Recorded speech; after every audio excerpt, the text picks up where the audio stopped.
Halo Larasian, selamat datang di Larasati, Literasi, Sastra, Budaya, dan Tradisi. Kembali lagi sama aku Redinta dan aku Widya. Nah, tadi kita udah ngasih cuplikan sedikit nih tentang karya sastra yang dihasilkan oleh AI. Nah, Kak Widya tahu kan kalau sekarang itu AI sangat-sangat merambah ya, apalagi di perkembangan digital di zaman sekarang ini. Bahkan bisa membuat karya sastra yang kita taunya hanya bisa dibuat oleh perasaan manusia aja. Tapi ternyata tadi kita mencoba nih membuat sastra dengan AI menggunakan perintah puisi cinta, puisi romantis dengan gaya bahasanya Sapardi. Dan ternyata AI itu mampu ya Kak Widya, seperti itu. Nah, jadi di episode kali ini kita akan membahas seputar perkembangan teknologi AI yang nantinya akan berpengaruh nih terhadap sastra. Ya, dan karena AI ini sudah tidak asing lagi ya di sekitar kita, apa-apa pakai AI aja, pakai AI aja, terus ya. AI. Dan AI ini sudah merambah ke berbagai aspek termasuk ke dunia kreatif, ranah sastra gitu ya, dari bikin puisi, bikin cerpen, bikin novel. Itu sudah banyak sekali karya-karya sastra yang berkolaborasi dengan AI, khususnya di luar negeri gitu ya. Nah, ini kita akan bahas gimana karya sastra ini dipandang oleh kita sebagai mahasiswa sastra, apakah akan jadi kolaborator atau jadi asisten kreatif atau mungkin malah jadi pesaing untuk kita sebagai mahasiswa sastra gitu. Nah, tapi kalau menurutku sendiri Kak Widya, karya sastra itu tetap pada hakikatnya sendiri nih, yaitu dia sebagai ungkapan perasaan manusia yang dituangkan dalam tulisan gitu. Yang kita taunya kan mungkin sastra kalau zaman dulu kan yang dicetak, yang berbentuk fisik gitu. Tapi ternyata semakin berkembangnya teknologi Kak Widya, kayak pakai AI ini kan perkembangannya kan semakin luas, penyampaiannya kepada para pembaca itu semakin kayak memiliki variatif gitu. Mungkin ada interaksi antara pembaca dan juga penulis, kemudian bisa kita konsumsi melalui digital dan lainnya, seperti itu. Dan mungkin banyak sekali perdebatan ya, apakah karya sastra yang dihasilkan oleh AI ini bisa disebut sebagai karya sastra. Nah, ini sebenarnya para sastrawan besar juga masih memperdebatkan hal ini. Ada yang mengatakan bahwa karya sastra yang dibuat oleh AI itu adalah karya sastra yang gagal gitu. Dan ada juga yang secara tersirat gitu menyampaikan bahwa karya sastra yang dibuat oleh AI ini termasuk ke dalam perkembangan teknologi yang patut kita nantikan untuk kedepannya itu. Nah, kalau menurut Redinta, peran AI untuk karya sastra ini gimana sih? Apakah sebagai brainstorming partner atau mungkin Ya, bisa. Nah, kalau menurutku sendiri Kak Widya, AI itu kan bisa menjadi sebuah alat untuk membuat karya sastra sendiri. Tapi menurutku AI itu hanya untuk menjadi partner gitu, nggak harus menjadi penulis dari karya sastra yang kita hasilkan secara utuh. Karena kan kita sebagai manusia memiliki perasaan, jadi ya kita yang menulis karya sastra tersebut, seperti itu. Jadi sebagai alat bantu gitu brainstorming partner mungkin bisa. Jadi kalau pengalaman saya sendiri pas kita menggunakan AI itu sebagai pemantik ide gitu. Kalau udah buntu banget gitu, kita pakai AI buat brainstorming. Nanti ketika sudah ada muncul jawaban-jawabannya itu kita bisa juga nih. Jadi kreativitas kita tuh semakin dibuka oleh kita yang menguraikan gitu. Adanya AI ini. Jadi memang saya pun setuju ya dengan Redinta bahwa AI itu bisa menjadi brainstorming partner, terutama untuk membuat suatu karya sastra yang mungkin bisa lebih dieksplor, lebih berbeda daripada yang ada di pasaran saat ini gitu ya. Dan AI ini ternyata karya sastra yang dibuat oleh AI itu di luar negeri sudah legal sejak lama. Setahu aku dari tahun 2008 itu sudah ada karya yang memiliki kolaborasi dengan AI gitu Kak Widya. Kalau di Indonesia sendiri mungkin belum terlalu banyak ya. Saya belum pernah menemukan karya sastra yang dibuat oleh AI atau berkolaborasi dengan AI. Nggak tahu ya kalau penulisnya mungkin pakai AI tapi nggak itu juga. Jadi memang karya sastra dengan AI itu di Indonesia mungkin belum legal ya. Kayak belum dinormalisasi gitu karena ada yang pro, ada juga yang kontra. Dan sebenarnya AI di Indonesia ini masih agak tabu gitu ya. Stigmanya masih negatif. Benar. Kalau Kak Widya sendiri termasuk pro atau kontra terhadap kolaborasi AI dengan manusia untuk menghasilkan karya sastra? Sebenarnya kalau dibilang pro atau kontra, ada saatnya kita pro, ada saatnya kita kontra gitu. Benar. Tapi khusus untuk membuat sebuah karya sastra ini saya ada di kubu tengah-tengah lah, karena netral ya. Ya, karena ada unsur-unsur dalam karya sastra itu yang tidak bisa dibuat oleh robot gitu, kayak perasaan, rasa manusia. Karena AI kan hanya ini sebenarnya saya tidak belajar bagaimana cara kerja AI, tapi mendengar dari ulasan-ulasan dari teman-teman itu mengatakan bahwa AI meramu data gitu. Jadi basisnya dia data. Untuk misalkan kita bikin prompt buatkan puisi ataupun cerpen dengan gaya Sapardi Djoko Damono Oh ya, seperti tadi ya. Iya, dan itu AI akan meramu data-data yang dia dapat untuk menjadi sesuai dengan prompt yang kita masukin tadi.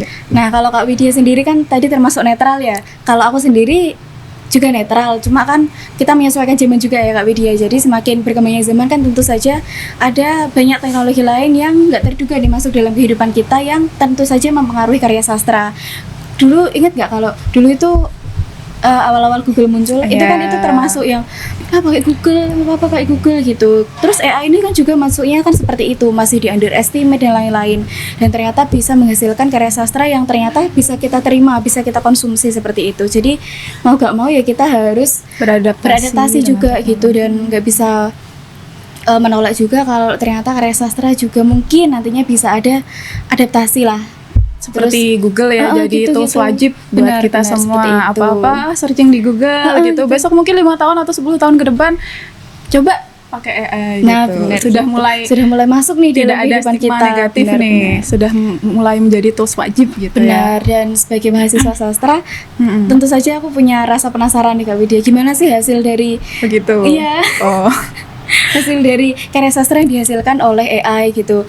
Kita kan biasanya kan nulis puisi, nulis cerpen kan dari perasaan kita sendiri ya. Mungkin ada pemantik ide, mungkin dari yang lain, dari teman-teman, dari media sosial lain, tapi mungkin menggunakan AI kan belum terlalu umum ya. Nah, aku pernah nyoba nih Kak Widya. Yaitu contohnya tadi kita kan udah nyontohin kayak bahasanya Sapardi Djoko Damono dengan temanya tema cinta, tema romansa, dan ternyata dia bisa. Dan menurutku itu juga bisa, sangat-sangat mampu gitu AI menggunakannya atau membuatnya gitu. Tapi ternyata yang aku rasakan, walaupun dia itu terlalu sempurna, tapi ternyata aku ngerasain dia nggak ada perasaan yang seperti karya sastra yang dihasilkan oleh manusia gitu. Jadi dia terlalu klasik, nggak ada perasaan menyentuh, nggak ada perasaan gitu. Menurut aku sendiri seperti itu. Karena memang pengalaman saya menggunakan AI ya, Iya. itu untuk isu-isu sosial. Karena kan karya sastra pada hakikatnya adalah cerminan masyarakat. Benar sekali. Dan ketika kita misalkan aku menggunakan ChatGPT gitu ya, itu ChatGPT itu tidak bisa menangkap realitas sosial yang terjadi di sekitar kita Oh iya, gitu. soalnya- Jadi isu-isu sosial, misalkan isu politik gitu ya, atau benar, isu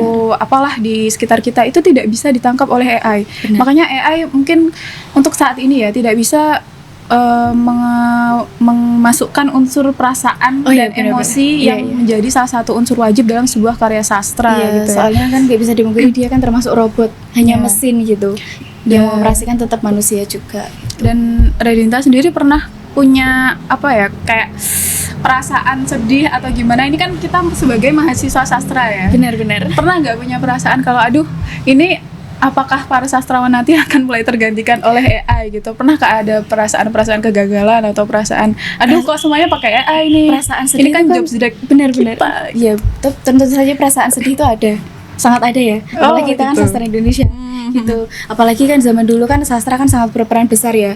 Kan kita sudah pernah menyampaikan juga kalau sastra itu termasuk bisa menjadi senjata perlawanan, itu kan juga bisa. Dan ternyata semakin kesini kok kita semakin hanya memanfaatkan teknologi gitu Kak Widya. Jadi mungkin perasaan sedih itu juga ada. Cuma perasaan penasaran, excited terhadap perkembangan teknologi yang masuk dalam sela-sela kehidupan itu tetap ada gitu. Kalau aku sendiri sih memang seperti ada semacam hantaman besar gitu ya, iya, karena kan benar-benar. kita mungkin kuliah ada berbagai macam latar belakang juga. Ada yang mungkin anak-anak mahasiswa yang benar-benar berusaha keras untuk merasakan bangku perkuliahan gitu ya, dan ketika Benar-benar. ada hadirnya AI ini merasa aduh ini kok semuanya pakai AI, semuanya pakai teknologi gitu. Terus ada perasaan kayak kita kuliah tuh untuk apa, dan terkadang orang-orang di dunia kerja itu lebih mementingkan kuantitas daripada kualitas, Kualitas, meskipun tidak semuanya ya, tapi yang saya temui itu seperti itu. Dan ketika kuantitas itu lebih dikedepankan dibandingkan kualitas, itu jadinya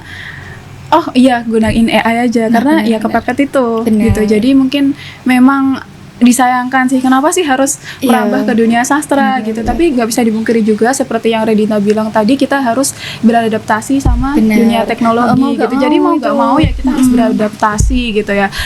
Kalau menurut Redinta, orisinalitas AI ini gimana? Kalau menurut aku sendiri, karena AI kan hanya mesin, dia itu hanya sesuatu yang diciptakan oleh manusia.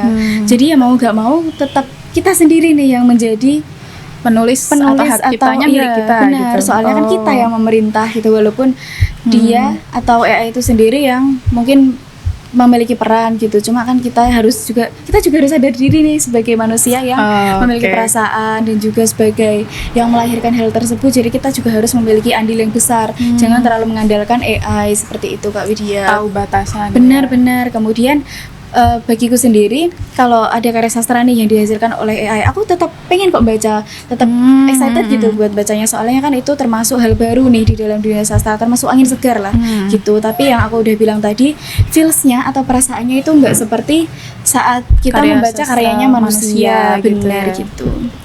Tapi mungkin entah kan kita AI itu kan berdasarkan prompt yang kita masukin gitu ya. Yang kita buat lah. Mungkin ini aku sendiri secara pribadi belum pernah mencoba, tapi mungkin ketika kita memasukkan prompt yang benar-benar mendetail dan libatkan perasaan atau rasa seperti layaknya manusia, emosi di sana gitu, mungkin AI juga mampu membuat karya sastra yang lebih baik gitu ya. Dan menurutku untuk penciptanya tadi yang berhak disebut sebagai pencipta sebuah karya sastra yang berkolaborasi dengan AI itu sama, tetap manusia, tapi harus tetap dicantumin di sana bahwa karya sastra tersebut berkolaborasi dengan AI gitu. Dan di luar negeri seperti yang kita katakan tadi sudah banyak ya karya sastra dan itu ditulis gitu berkolaborasi dengan AI gitu. Dan di Indonesia mungkin masih belum ada ya. Mungkin Radinta nanti ke depan bisa membuat karya sastra yang berkolaborasi dengan AI ya. Mungkin Widya juga bisa gitu. Radinta ini calon sastrawan Indonesia teman-teman. Kemudian tadi kan bilang tentang penerbitan karya sastra juga kan. Itu menurutku bisa nih, karya sastra itu menjadi salah satu faktor yang mempengaruhi dunia penerbitan, karena kan dunia penerbitan kan termasuk erat nih kaitannya dengan karya sastra ya. Nah kemudian nggak bisa dipungkiri nih kalau karya sastra itu kan dibuat oleh manusia, itu kan membutuhkan waktu, membutuhkan menguras pikiran, menguras pengalaman juga kan, emosi juga itu. Dan menurutku sebagai penerbit, mungkin di dunia penerbitan itu kan juga ada monetisasi dan lain-lain. Jadi itu ya pasti ada yang mengandalkan AI juga untuk efisiensi, kemudian menghemat waktu, terus cepat dan lain-lain. Itu kan juga bisa ya Kak Widya mempengaruhi. Kalau menurutmu gimana? Bisa nggak? Bisa sih, karena kan AI itu juga sebagai alat bantu ya sebenarnya. Kalau kita tahu batasan ya teman-teman, karena terkadang saya juga kalau kepepet tuh tidak tahu batasan gitu, jadi semuanya pakai AI gitu kan. Jadi yang paling penting tahu batasan gitu. Tapi kalau dalam aspek, kalau kita tanya pengaruh nggak ke dunia penerbitan gitu, karena kan seperti yang Radinta bilang tadi, tujuannya biasanya penerbitan itu ya monetisasi ya, tidak dipungkiri lagi kita cari uang di sana. Jadi mungkin untuk memenuhi kuantitas gitu kan harus terbit, harus cepat, harus yang idenya tuh harus luar biasa berbeda gitu. Nah itu kan kita bisa brainstorming juga dengan AI, bisa, karena ya pas menggunakan AI itu terkadang ada ide-ide lain yang jadi kebuka gitu loh. Iya benar. Jadi pemantik kan dia. Iya benar banget. Kalau sisi kritis, sisi reflektif dan tentang isu sosial di kehidupan ini untuk saat ini AI masih belum mampu ya. Sangat kurang ya. Iya sangat kurang. Bahkan kalau kita misalkan buatkan naskah tentang kritik politik gitu ya di Indonesia gitu, itu dia nggak paham gitu. Benar-benar apa yang disampaikan atau dibuat oleh AI itu jauh berbeda dengan realitas kita sekarang gitu. Iya, karena kan yang memiliki pengalaman kan yang melakukan kan kita sebagai manusia gitu. Kemudian kalau menurutku sendiri originalitas itu kan tetap milik manusia. Tapi kan kita kan bisa saja tadi kehilangan kontrol diri, yaitu kayak tetap terlalu mengandalkan AI gitu, padahal kan kita nggak boleh seperti itu ya sebenarnya ya. Kemudian untuk menghindari hal tersebut ya kita hanya harus mampu untuk mengontrol diri nih Kak Widya. Jadi kita jangan menempatkan AI itu sebagai kayak poros utama pembuat karya sastra contohnya gitu. Jadi kita harus tetap memosisikan diri kita sendiri sebagai yang melahirkan karya sastra tersebut. Jadi kita harus menganggap AI itu hanya sebagai partner, hanya sebagai asisten gitu aja. Jangan menyerahkan semua hal pada AI, karena kan belum tentu benar ya Kak Widya ya, karena dia juga masih belum mampu nih untuk beberapa hal seperti pengalaman dan lain-lain seperti itu. Mungkin kalau ke depan lagi ada revolusi baru tentang dunia AI karena Benar-benar. perkembangan teknologi ini sangat-sangat cepat ya Nah, Kak ya. benar-benar. Iya, dan untuk kita ngomongin soal kualitas nih, kualitas karya sastra di dunia yang serba cepat gitu, apalagi di dunia penerbitan yang mungkin dia mementingkan monetisasi dan kuantitas gitu. Apakah kualitas karya sastra nanti akan terkorbankan? Kalau menurutku, iya. Kalau menurutmu sendiri gimana? Soalnya kan tadi kita kan sudah bahas kalau pengaruh itu kan sangat banyak kan, apalagi perubahan-perubahan zaman yang semakin mengandalkan teknologi itu mau nggak mau kan seolah membuat apa ya, kayak mencemari gitu loh. Karya sastra itu bisa saja nggak hanya berfokus pada perasaan manusia aja, bisa saja kayak berfokus pada monetisasi dan lain-lain seperti itu. Mungkin kualitas sastra sudah pastinya akan menurun ya, tapi Iya, tergantung sama penulisnya lagi, apakah dia sadar diri atau dia terlalu terlena dengan AI gitu, sehingga Iya. kualitas-kualitas sastra itu akan terkorbankan gitu. Benar. Dan mungkin 10 atau 20 tahun lagi gitu, bagaimana sih wajah AI terhadap dunia sastra gitu? Ada gambaran nggak kalau Relino sendiri? Kalau gambaranku sendiri mungkin bisa aja karya sastra itu dianggap nggak ribet lagi nih. Maksudku Iya. kayak nggak harus bawa buku kemana-mana, nggak harus beli gini-gini, nggak harus. Jadi kita bisa nih melalui ponsel, melalui laptop, melalui apapun kita bisa mengakses, kita bisa interaksi dengan penulisnya sendiri seperti itu. Jadi medianya akan lebih berkembang gitu. Lebih ke produknya Benar. Kalau untuk AI-nya sendiri mungkin akan lebih banyak karya sastra yang tema-temanya lebih nggak masuk akal gitu ya, karena mungkin bisa. AI kan tujuannya untuk itu mengeksplor tema-tema Benar. yang lain Iya. gitu. Jadi sastra di era digital ini makin luas ya, Benar. bukan hanya buku-buku cetak lagi, tapi sudah selain produknya jadi digital, itu teknologinya juga terus berkembang gitu. Benar. Dan AI ini bisa membantu brainstorming, mempercepat kerja kita ya. Benar. Jadi memang AI ini sebenarnya berperan sebagai alat bantu bagi kita. Sebenarnya menguntungkan kok, asalkan kita sekali ya. tahu diri gitu aja. Tahu diri, kontrol diri juga harus bagus gitu ya. Karena karya sastra manusia itu tetap yang utama gitu. Benar. AI itu tetap kalah sama otak manusia, Iya. ciptaan Tuhan gitu. Jadi memang untuk saat ini di Indonesia sendiri belum ada kolaborasi antara karya sastra dengan AI juga. tapi ya kita tunggu karyanya Redinta ya teman-teman yang karya sastra. Tapi Redinta sebenarnya sanggup untuk menulis sebuah karya sastra yang murni 100%. Jadi ditunggu aja teman-teman. Dia juga sanggup nih teman-teman, Aduh, jadi ditunggu aja. amin gitu ya. Nah, dan semoga episode kali ini membantu ya Kak Widya. Mungkin Iya. insight dari kita dan mungkin bisa Menambah wawasan menambah teman-teman. wawasan gitu juga ya. Tapi ya itu sepengetahuan kita aja nih. Kita cuma pengen sharing ke kalian semua. Jadi semoga bermanfaat gitu aja Kak Widya. Iya. Jadi sampai jumpa di Larasati di episode berikutnya. Dadah. Bye.